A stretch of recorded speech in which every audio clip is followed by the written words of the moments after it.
Today we're going to be studying something called recurrence relations.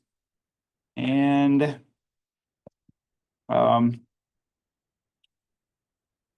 it's a part of this section about sequences and summations. So what exactly is a recurrence relation?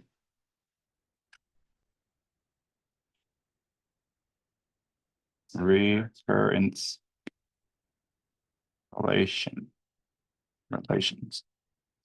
So what is a recurrence relation? So it's actually one of the most common things in computer science or in computer programming is to express something in terms of the previous state. So expresses a pattern or a sequence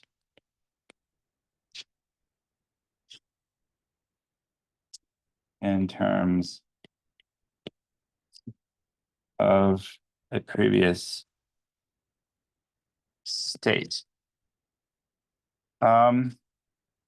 So have you ever heard of something called dynamical systems? Have you ever heard of that before? So have you ever played what they call a good game that has like somewhat like randomized things that can happen? Like even if you push the same buttons and do the same thing, it could whatever happens might go slightly different because there's like a little bit of randomness involved in it. Have you ever heard of that? Yeah, RNG, exactly. Yep. So you might win one time and then the next time you might get like 30% lower score, for example. And you still did the same thing, but it was just like because something randomly happened different. Or have you ever heard of the butterfly effect? So can anybody summarize the butterfly effect? So something happens, eventually thing to the Yeah, like if a butterfly flaps its wing, like for example, the now of course this is getting way more complicated than recurrence relations, but there's something called the Navier-Stokes equations, and they are an example of what's called instability in math. And they basically talk about like how the atmosphere works. So if you have a butterfly that flaps its wings, let's say on the other side of the world. By the world is so big. If you let's just say you ran 2 miles every single day, how long would it take for you how many years would it take before you finally got as far as going around the world once? I won't answer that question, but you can figure it out later. But it take a very long time though. The world is a very big place, but if a butterfly flapped its wings on the opposite side of the world, theoretically it could start a process going in the atmosphere, then maybe 2 weeks later could cause a tornado in Kansas. That's called the instability. Now, of course, the butterfly didn't actually cause the tornado to happen, but that's just an example of what a small difference, a small difference in initial conditions, like the atmosphere, like the butterfly flapping or not flapping, can create a small difference in initial conditions can create a massive. I'm just going to use the word infinite loosely because there is really no limit mathematically to how big of a difference it might make. But you can't really have infinity, of course, like in the weather. It's like you can't have the entire universe blow up. But a small difference in initial conditions can create a massive / infinite difference down the road. But actually, this also happens with small things like kindness. Like if you be kind to somebody, you might actually a long time later in their life, they might be a whole different person than if you were mean to them. They might grow up to be like a mass murderer or something like that. Um, down the road. So just remember that. But we're only talking about we're not even talking about the whole broad thing about expressing a pattern or sequence in terms of a previous state. We're just talking about a specific small case of that. So recurrence relations are basically a small case of this. But they're very, very common though in discrete math and in computers. So let's just say that I said that what if you're on a diet? Have you ever wished that you could be on a diet? So what if you had some junk food plus some non-junk food? Would the junk food help you or hurt you? Right. So the amount of weight you lost or gained tomorrow might be the difference in a couple different terms, like how much junk food you had and how much good food you had. Right? So let me just give you a simple example of this, and I rolling down just to make sure it actually works out good, works out well. So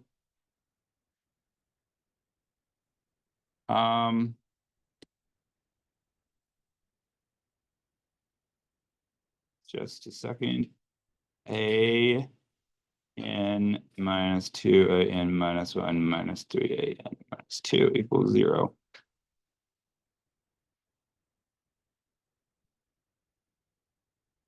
Okay, so minus 2 minus 3.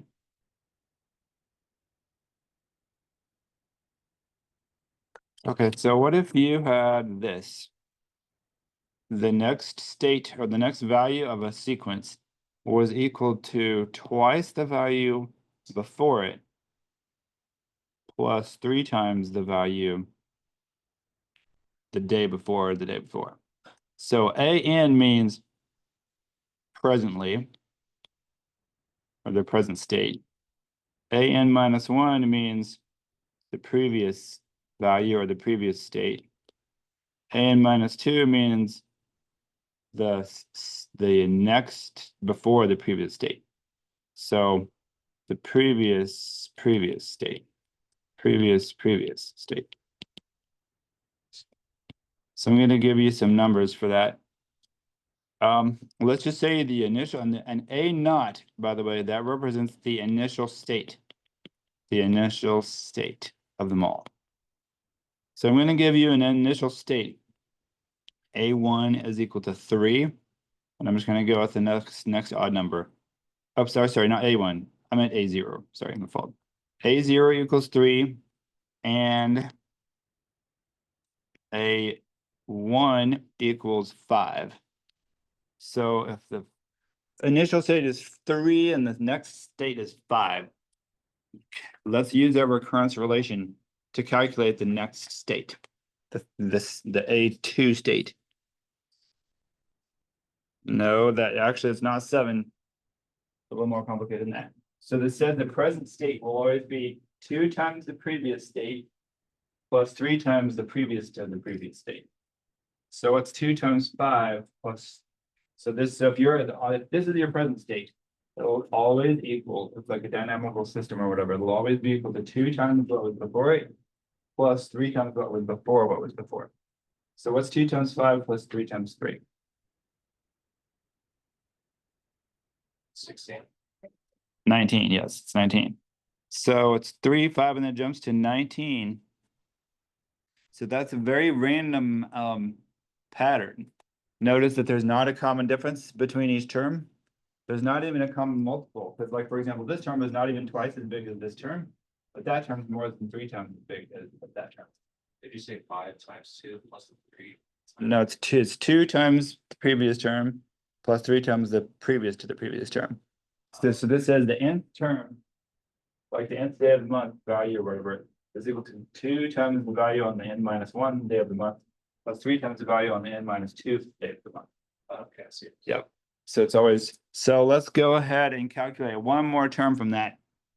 So what would the A3 value be?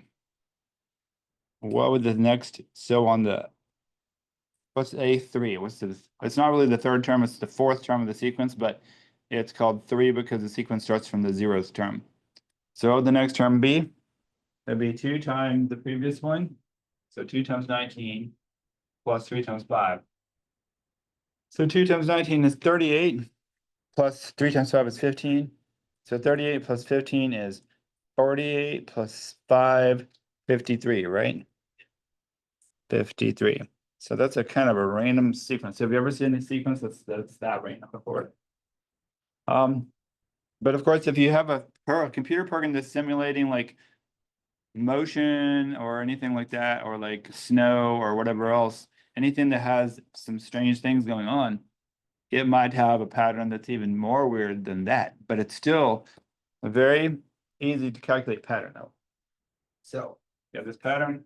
All you have to do to calculate this number is to do two computations, to just do this one plus this one. And then, well, it's actually one, two, it's actually three. You have to do 2 times this plus 3 times this. So there's a plus operation, and then there's a multiplication, and there's a multiplication.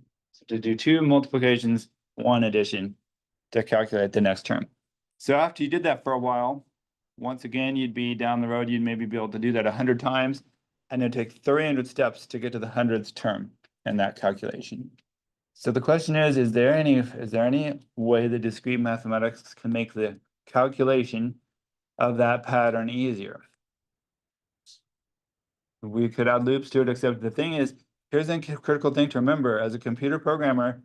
If you use a loop, yes, although you only have to write one line of code, maybe to write the loop, the computer is still doing all those steps. It's the computer itself still has to do 300 steps, even if you use a loop to do it with. So even though you might be like God or whatever, like playing God, like writing the code down and like only writing once, like telling the computer, you do all this. The computer cannot play God. The computer has to do it all one step at a time. It has to repeat that loop over and over and over again. So is there any way to calculate this pattern without using the whole dynamical system thing and going through it one step at a time and progressing like a snail, like slowly crawling all the way to Dallas, Texas? Yeah, is there a way to make a formula out of it? So sadly enough, the book doesn't teach us until later. Right now, all the problems in this section, which is not fair, they want you to just struggle with them. They literally just give you these patterns and they say, use trial and error and guessing and checking and like see if you can figure out a pattern. Well, one time I tried to figure out a pattern for a problem like this. Actually, I tried to figure out a pattern when I was like 11 years old for the pattern of 1 squared plus 2 squared plus 3 squared plus 4 squared, the same thing that I taught you last time without knowing how to set it up the right way. I just wondered if there's a pattern. It took me like 3 or 4 months to do it, and I even had to ask my dad, and my dad, thankfully, he has like a PhD in physics, so he already knew how it worked and stuff. So he gave me a hint. He said, you need to set up a system of equations and then solve it. Because everything basically comes back to math, and that's why math is important. But well, not everything comes back to math, but here I'm going to show you how to do it though. So what you do is you do basically mathematical magic. You change the recurrence relation.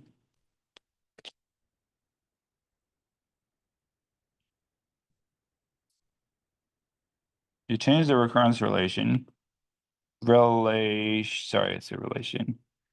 to a characteristic equation.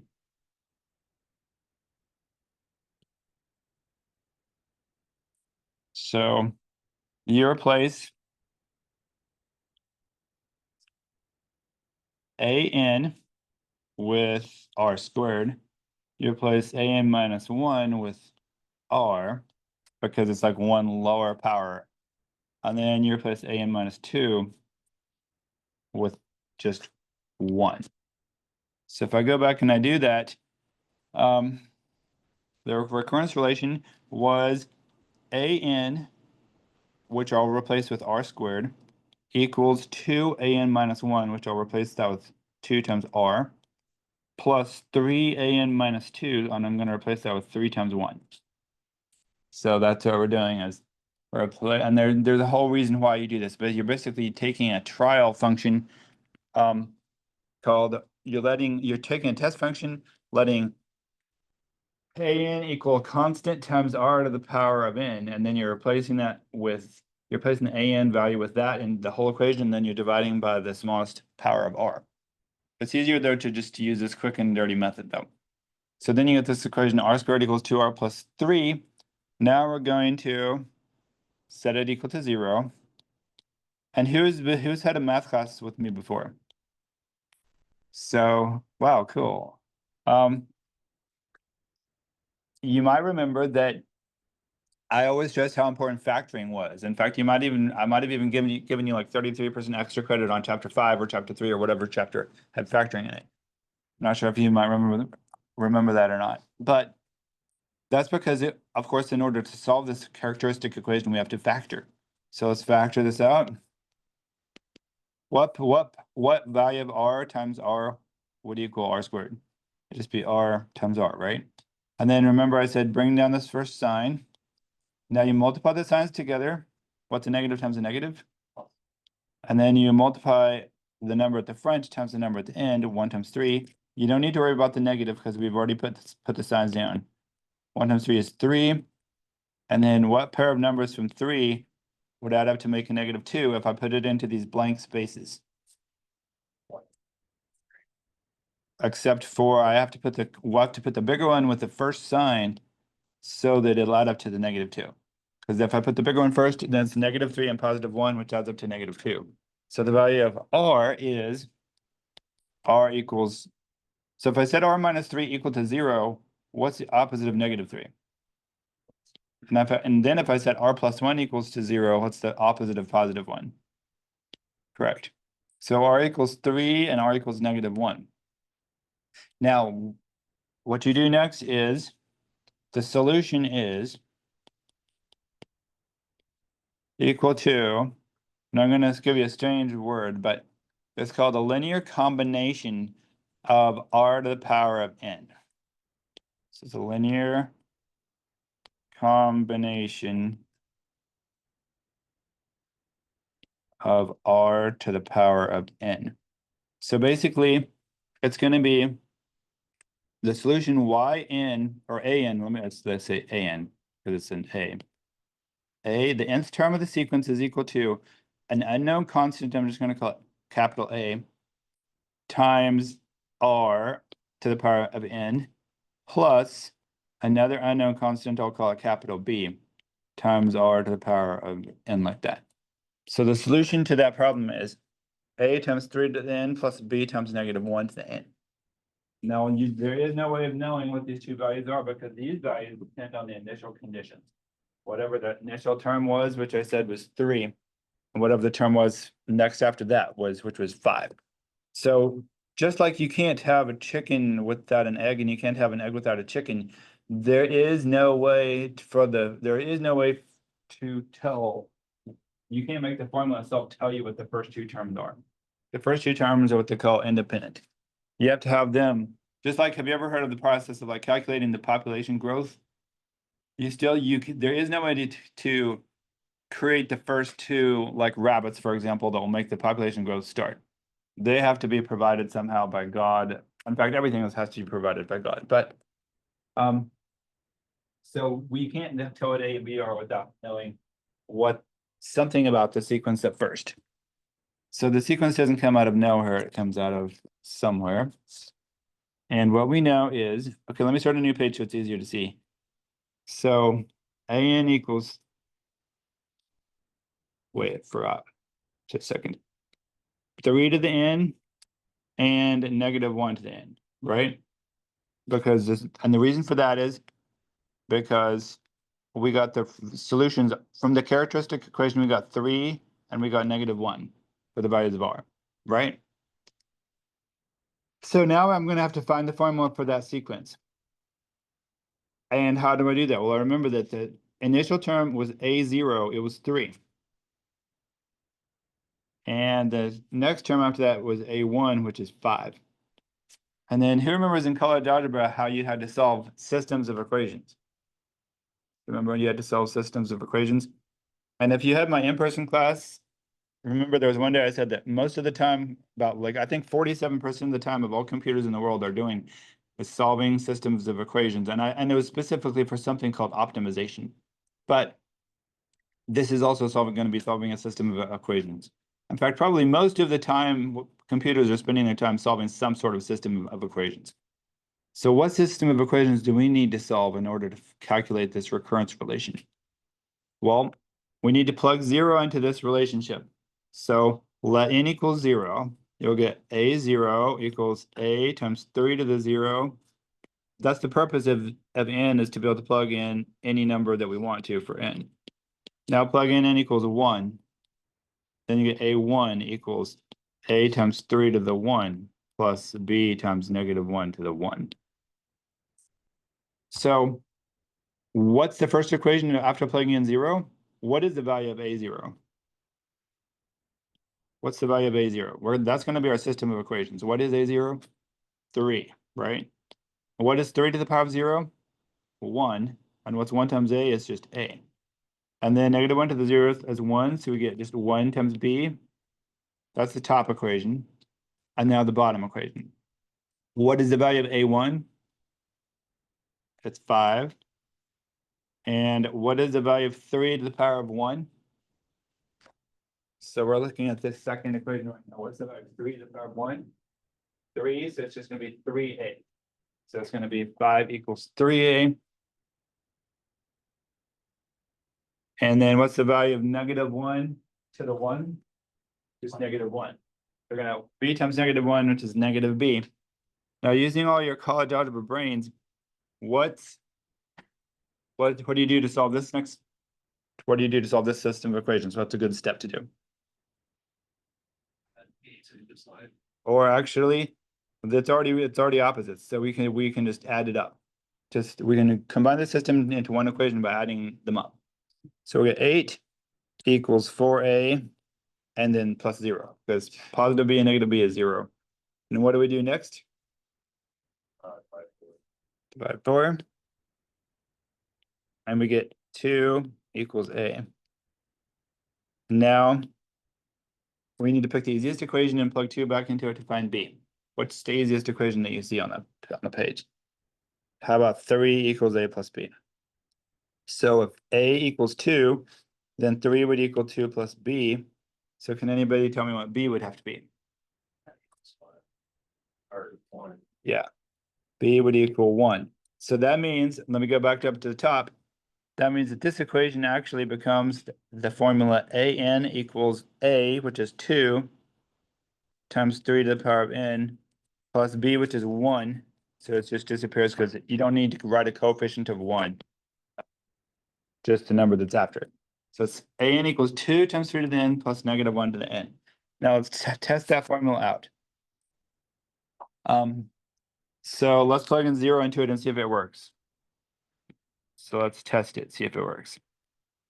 So what would a0 be? A0 would be, well, 3 to the 0th is 1, so it'd just be 2 times 1, which is 2. Negative 1 to the 0th would be 1, so it'd just be 2 plus 1, it'd be 3. So that formula generates 3 for the a0 term. Now let's plug 1 into it. What's the a1 term of the sequence? A1 is like plugging 1 into the formula. So you get 3 to the 1 is 3, so you get 2 times 3, that's 6. Negative 1 to the 1 is negative 1, and 6 plus negative 1 is 5. So we have 5. Let's plug 2 into it. So 3 to the 2th is 9. 9 times 2 is 18. Negative 1 to the second is positive 1. 18 plus positive 1 is 19, right? Let's try plugging 3 into it. We plug 3 into it. 3 to the 3rd is 27, right? 3 to the 3rd is 27. And 2 times 27 is 54. What's negative 1 to the 3rd power? Negative 1. And what's 54 plus negative 1? 53. And now what's the benefit of having that formula, though, for the problem? How many steps, let's say you needed to calculate what the value would be on day 300.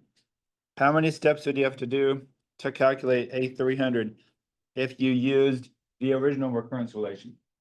You'd have to do like 3 times 300, like 900 different calculations to get to that point, right? You could do a loop or whatever. Now the computer could still do them. The computer could do them. If it could do 1 billion calculations per second, it could do 900 calculations in a very small amount of time. But then think about what if I had to do those 900 calculations for like every single pixel of like a whole picture. Then it'd be like if it's 24 megapixel picture, it'd be 24 million times 900. Then it would quickly start to exponentially go slower and slower and slower. So A300 would be, how many calculations did it take to use this formula to do it? Assume you had a computer that could calculate exponential functions without actually multiplying them out 300 times like that. Because computers do have ways of doing exponential functions basically instantly instead of doing like 300 calculation. Well, if you plug 300 directly into this formula, it'd only take the exponential function with the power function or whatever times 2, that'd be 2 steps plus the power of n plus that, it takes 4 steps total. So it takes 4 calculations to calculate the answer instead of 900. And of course, it gets better and better and better. The more work you have to do, the better it gets to use the formula. So it uses 4 calculations to do it the fast way, and like 900 calculations to do it to do it the slow way. So obviously that helps. Now, there's other styles of recurrence relations besides the kind that I just taught you, the linear combination one. So remember this method that I just mentioned to you. Hold on. Oh, sorry. This equation right here, an is equal to 2 times this plus 3 times this. Notice that this is saying the present value is equal to a number times the previous value plus a number times the other previous value. So that's actually anything that's a number times something plus a number times something else is called a linear combination of those previous values. Any recurrence relation that is just simply a linear combination of the previous values, even if it takes like the last 3 days or the last 4 days into account, anything that's a linear combination of the previous days can be solved with the same method, using the method of the characteristic equation. But some recurrence relations are even more tricky and sneaky, and they have like things like 2 times this plus 3 times this plus 5. And in this part of the book, we're not going to go into anything like that. But I'm just letting you know that this is only the beginning. Recurrence relations can be, but you can probably get like a whole PhD in recurrence relations only if you wanted to, because they can get more and more complicated. And being able to solve them and figure out the formula for the nth term can be very, very hard to do. That's why it's not really very fair for the book to just give you these homework problems and just want you to struggle and find them out without having any way of doing it. But next, though, I want us to learn something really amazing. It's probably the most famous kind of thing like this. Okay, so first of all, let's review though.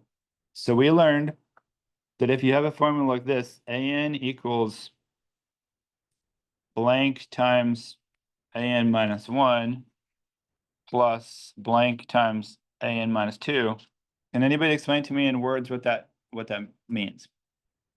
That the current value is what?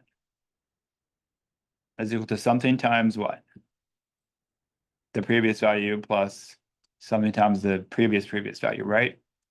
And what if I added on one more box? Like an minus 3, what would that be?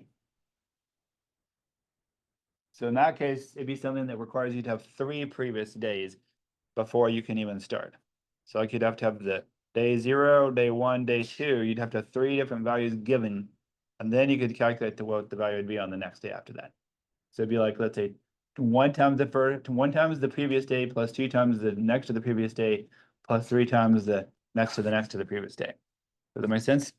So let's just see how we would generalize that method, and then I think you'll understand it at that point. What would I do to change this into the characteristic equation? We have to take what we learned and go one step further. So instead of replacing an by r squared, what would I have to do? Since this has 3 previous days, what would I need to do instead? R cubed, right. So we would change the characteristic equation representing this would be r cubed equals blank times r squared. Now notice, this is a regular algebraic equation, so this is in the power. This is just r to the power of 3, just like r to the second power. These numbers, though, those are subscripts representing previous days. So those are in the bottom. Those are not powers. But these are powers, though. So we just change it to the an to r cubed, and then the an minus 1 to r squared, the an minus 2 to be r, and the an plus minus 3 would just be 1. That. Perfect. So that's how it would work. Okay, now we're going to do one of the most famous ones of all, and it's going to have a really crazy solution to it. Are you excited about that? So have you ever heard of the Fibonacci sequence? Or the golden ratio? Have you ever heard of that? So there's a number, it's about 0.62. Or 1.62. It's called the golden ratio. And what's really cool about it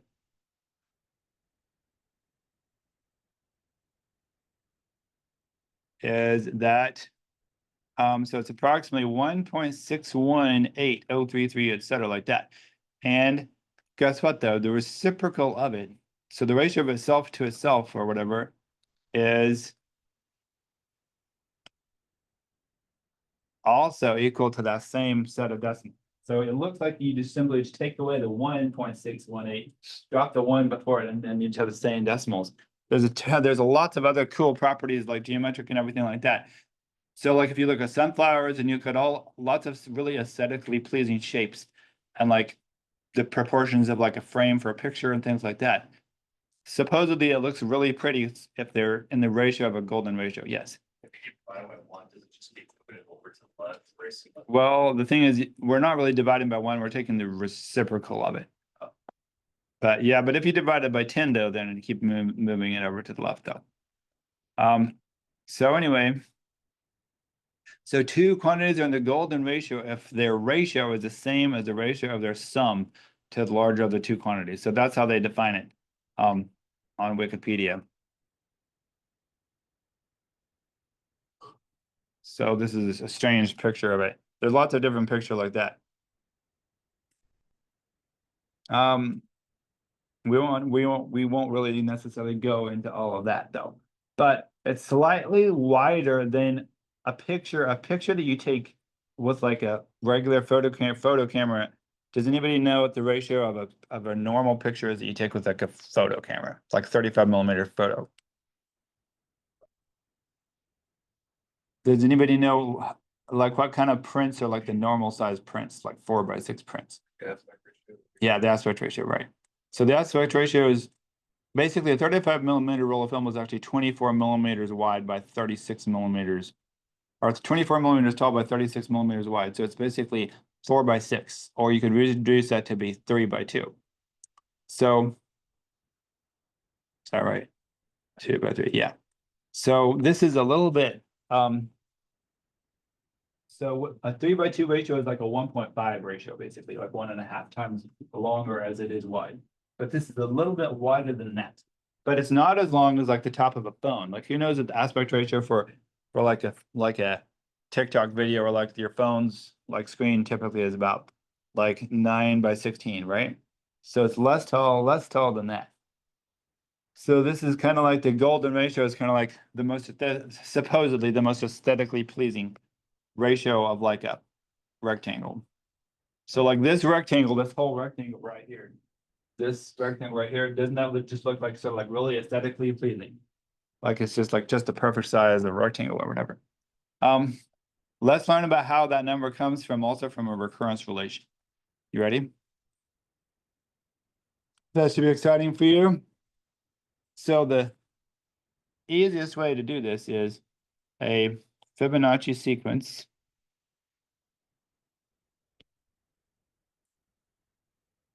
Let me make sure I spelled that right.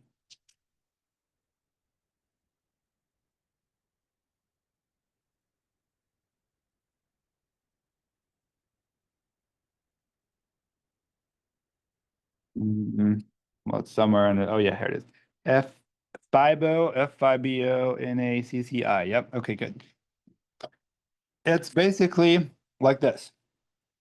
Let's say if you have one thing and then one more thing. Now you just start with two things. You can't have, can't start if you don't have at least two things to begin with. If you add those two things together to get the third one, and then what's 1 plus 1? 2. Now add the previous two things together to get the next one. What's 1 plus 2? 3. Now add the two previous ones, 2 and 3 together to get the next one. What do you get? 5. So can anybody write that as a recurrence relation? What would the present state be AN based on the two previous states? You're just adding them, right? So just be, the end state would just be equal to the previous state before it plus the previous state before the previous state, right? So the next term would be just generated by adding the two previous terms together. Does that make sense to everybody? Now let's write the characteristic equation for that. Characteristic equation for that would be, how did I say how to do it? What do you replace AN with when you have two terms on the other side? With R squared, right? What do you replace AN minus 1 with? R. And what do you replace AN minus 2 with? 1, right? So r squared equals r plus 1. Now we're going to solve that quadratic equation by setting it equal to 0. R squared minus r minus 1 equals 0. Now we run into a difficulty though. There is no numbers that multiply to make -1. There are no numbers that multiply to make -1 that add up to make -1 as well. So we're going to have to solve this equation using the quadratic formula instead. So what's the quadratic formula? It's negative b plus or minus the square root of b squared minus 4ac all over 2a. And what's a, b, and c? A equals 1, b equals -1, c equals -1. So a negative -1, which is +1, plus or minus square root of b squared. What's -1 squared?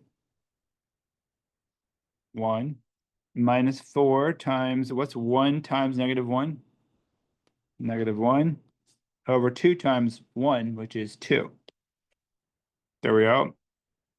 And then what is -4 times -1? 4. 4. So we'll get 1 plus or minus. Is everybody paying attention? Okay, perfect. What is 1 plus or minus? Okay, what is 1? So -4 times -1 is +4. What's 1 plus 4? Are you watching? Make sure everybody's watching. Are you watching? Okay. What is 1 plus 4? 5. And divide by 2. So there we have the two solutions to this equation. So that's 1 plus or minus the square root of 5 over 2 means 1 plus the square root of 5 over 2 and 1 minus the square root of 5 over 2. So let's go ahead and write the formula on the next page.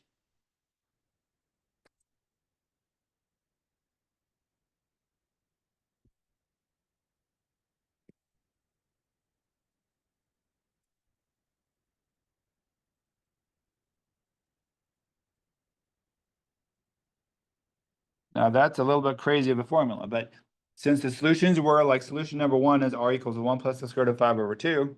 Solution number 2 is 1 minus the square root of 5 over 2. And I said the solution is always a times the first solution to the nth power plus b times the second solution to the nth power, right? So this is the formula for it. How do we calculate a plus b? I mean, how do we calculate a and b? Remember that very first number we started with, the initial number was 1. And if I plug in 0 for n, I'll get a0 equals a times that big number to the first power, to the 0th power actually, is just 1. So a0 would equal a times 1 plus b times 1. So a0 is just a plus b. The 1a and the 1b is just leaves you with just a plus b. The hard one is going to be, this is going to be a of 1. A of 1 is equal to, if I plug 1 in for n, well, if you do 1 plus square root of 5 over 2 to the power of 1, you'll just get a times that whole big horrible fraction. So you get a times 1 plus the square root of 5 divided by 2. So there's actually a lot of complexity to the Fibonacci sequence. So if I plug in 1 in for both of them, I'll just get that. So then what can I do to try to solve this equation? Any ideas? Well, I can plug in the equation a0 equals 1 and a1 equals 1 as well. So that might help a little bit. Have you ever had an equation to solve that has like square roots in it like this? So let's go ahead and plug in 1 for a0 and 1 for a1. So if I take that system of equations, I'll get 1 equals a plus b and 1 equals, wow, this should look, let me get a common denominator actually. So if I get a common denominator, it would be, well, maybe I shouldn't actually, because then I would have, it'd be harder to eliminate the terms. So 1 equals a times that. By the way, 2. What would I do if this was just an ordinary algebra problem? Like, what if this equation right here said 5a? What could I do to get rid of the 5a? By making the top equation be multiplied by -5, right? So I can still do the same method. I can still multiply the top equation by the negative of that bottom equation. So I'm going to multiply the top equation by negative, and then 1 plus square root of 5 over 2, like that. So if I multiply the top equation by that, I'll get 1 times negative. So that's my system of equations now. The next system is going to be negative, parentheses, 1 plus square root of 5 over 2 equals negative 1 plus square root of 5 over 2 times a. And then it's going to be negative 1 plus square root of 5 over 2 times b. And the bottom equation is going to stay the same. It's just going to be 1 equals a times 1 plus square root of 5 over 2 plus b times 1 minus the square root of 5 over 2. So what's the point of that? Well, now this a is exactly the negative of this one. If I add the equations together, I will get no a anymore. So if I add them together, I'll just get positive 1 and then a negative 1 plus the square root of 5 over 2. And then the a will be gone, thankfully, and then you'll get equals to b with a negative 1 plus the square root of 5 over 2, and then a b with a positive 1 minus the square root of 5 over 2 in it. So that's exciting. Now, how can I find the value of b? How do I find the value of b? Well, there's actually good news in this. So notice that there is a square root of 5 in common, and there's also a common denominator. So let's go ahead and get those common denominators figured out. And wow, this is really tedious, isn't it? Isn't it crazy? The beautiful things that look simple always are the most complicated usually. So is it worth it to even find the solution? Well, probably. Okay, let's factor out the b. The b is in common on the right. So if I factor out the b from the right and I distribute the negative, then I'll get negative, negative 1, negative square root of 5, if I distribute the negative of the first term to the top. And then I can also factor out the 2 that's a common factor on the bottom, like that. So if I factor out the b that's in common, I factor out the 2 that's in common, then I get negative 1, negative square root of 5, then positive 1, and negative square root of 5. That's the only thing that would be left. If I get a common denominator on the left, I'd have to multiply this by 2 over 2. So then I'd get 2 minus 1 minus the square root of 5 over 2, like that. 2 minus 1 minus the square root of 5, and it'd all be over 2 because it's a common denominator. So now I'll notice that I have a 2 underneath the right side and underneath the left side. So I can cross that out. And then let's combine the like terms. So let me write this on paper so I don't have to erase the screen. And then I'll write it on the next page. So 2 minus 1 is 1 minus the square root of 5. That would equal b times, notice that this negative 1 plus this positive 1 is going to be gone, and then you'll have negative 2 square roots of 5. There we go. Perfect. So what I get on the next page is 1 minus the square root of 5 equals b times negative 2 square root of 5. How do I get b by itself? Divide it. So 1 minus the square root of 5 divided by negative 2 square root of 5 equals b. Now you have to go back and you have to plug that in and you have to find a. So we're not even going to do that because I don't want you to bore you. But if we did it though, just think about this theoretically. If we did that, we'd end up with the formula an is equal to a times the first solution, which was 1 plus the square root of 5 over 2, if I remember right. Is that right? Yeah. And then plus b times the second solution, 1 minus the square root of 5 over 2 to the nth power. we could actually use that formula to calculate the population value from that sequence 1, 1, 2, 3, etc. We could just simply plug into that formula, whatever it turned out to be, and then we could calculate the total. So obviously you're not going to be solving Fibonacci sequences every single day, but the process is the same. It's just a more sophisticated algebra. So the numbers are what makes it hard, not the ideas. Next time we're going to learn how to find the total of sequences that are in this form. Like, for example, if you have a sequence that is, let's say, an equals, let's say, 2 times 3 to the nth power minus 1 times 2 to the nth power, for example, we can actually find not only the formula for the nth term of the sequence, we can actually find the total number, like let's say A0 plus A1 all the way through like plus A99. We can find a formula for the total of all those numbers as well. It's a little bit crazy. So then once we do a little bit more of that, then we'll be done with sequences and summations, which are extremely important.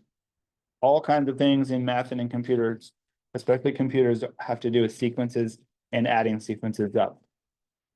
So I guess that's all for today. Does anybody have any questions about this? Let me go ahead and give you one homework problem.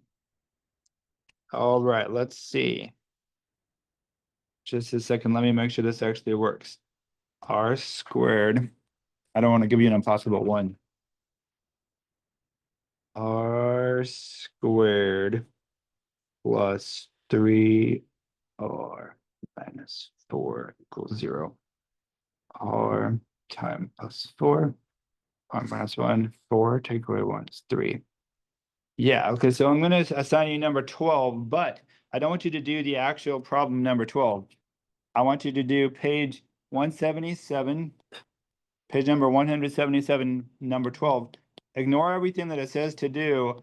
All that you have to do is just write down the recurrence relation and then find the value of R, the two values of R for that equation. Just write the recurrence relation itself, which means, just write the recurrence relation itself, and then using the characteristic equation for that, which is the one with R squared in it, characteristic equation, find the values of R. Find the values of R. So like R equals 10 and R equals 5, for example. So you'll just have to factor. You'll have to write an equation like R squared equals R plus 5 or something, just like I taught you. And then you'll have to solve that equation for R by setting it equal to 0 and then factoring.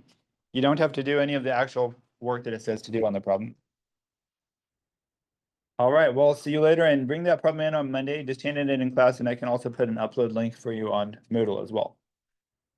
And let me also check attendance one more time just for the people that walked in late.